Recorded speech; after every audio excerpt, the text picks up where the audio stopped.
শুভ দুপুরের লাঞ্চে বন্ধুরা চলে এসেছি। দেখুন মাছের তেল আছে, ধনেপাতা বাটা আছে, বেশ চাটনি করে মাছের ঝাল আছে, জ্যান্ত রুই মাছের ব্রোকলির রেসিপি গাজর দিয়ে বানিয়েছি।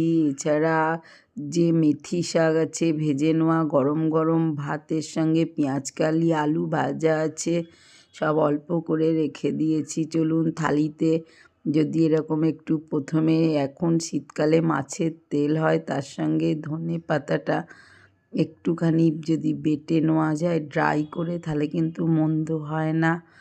চাটনি হিসেবে পেঁয়াজকালি আর আলু ভেজে নিয়েছি, শিম দিলেও কিন্তু দারুণ হয়। আর মেথি শাকের ভাজা এইভাবে করলে একটুও তেতো হয় না। ব্রোকলিগুলো এই সময় খান বন্ধুরা, মহিলাদের জন্য দারুণ উপকারী। আর কিচ্ছু লাগে না, কেবল একটু কাঁচা লঙ্কা, টমেটো, ধনেপাতা দিলেই দারুণ।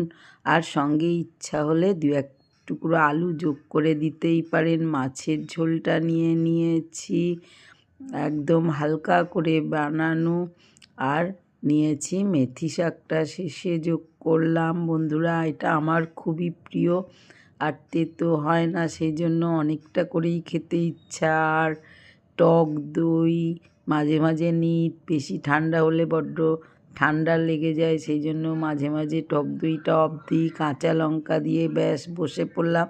দুপুরবেলা সবাই মিলে জম্পেশ করে খাওয়া দাওয়াটা কমপ্লিট হলো বন্ধুরা। রাতের বেলা একটু হালকা খেয়ে নিলেই হলো। আজ আসি, বাই বাই।